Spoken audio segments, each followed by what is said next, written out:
Hey John, so I got a bunch of lines on here. Sorry, it's a little crazy, but I'll walk you through it. Let me have you take a look at your run. All right, so let's run this back. Okay, so just starting with this part here. So I want to highlight this yellow line. And the yellow line is your angle coming out. Okay, so you see I kind of drew a bottom half line and a top half line of your torso. So ideally we want to try to be where that blue line is, which is relatively straight.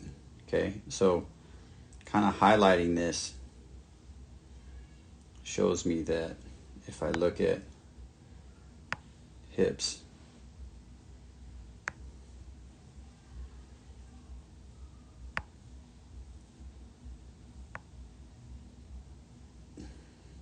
got a lot of traffic here, so let me kind of get rid of some of this stuff.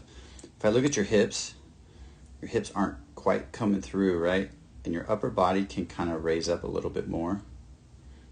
Okay, and I'm using this red line to show you, I'm really just looking at the bottom half of your body here, because your upper body's got to come up above that line, right, as you come up to run. But kind of watch as you raise up. We're raising.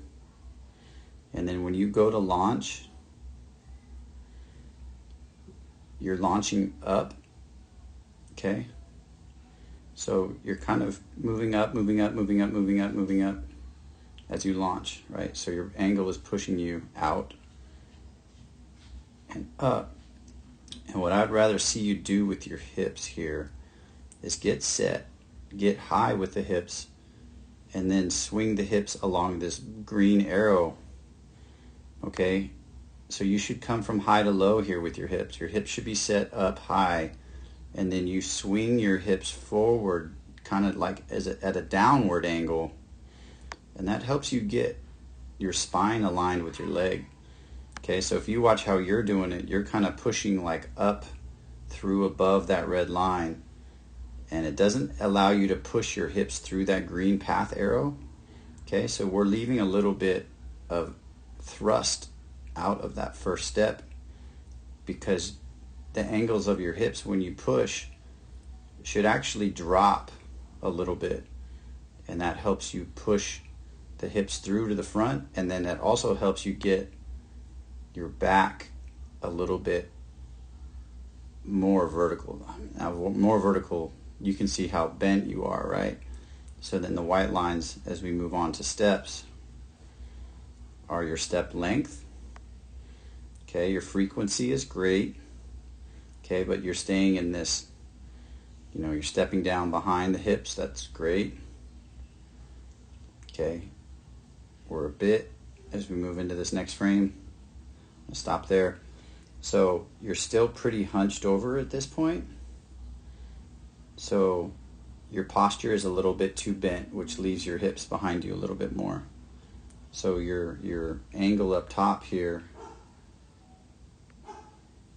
should mirror the bottom half. Okay, so looking at this, up here should be here, right? So those angles should be the same. Okay, so you see you're a little bent. Okay, and then moving through, just watching you move through this step ladder, I think you could also be a little bit more open with the arms, and you can see the throws. The arm throws are pretty tight. The arms are pretty bent, right? I think we could be a little bit more open and bigger with the arms, right? So that we can try to provoke a little bit of a further stride. So I want to try to be greedy here and keep the frequency good, because the frequency is amazing.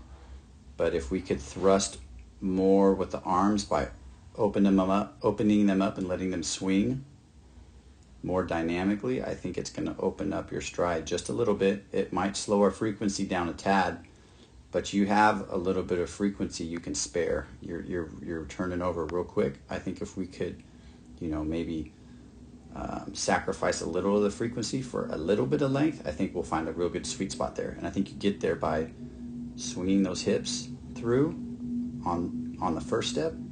Okay, that gets us off to a better start, and then being bigger with the arms. Okay, all right, I hope that makes sense.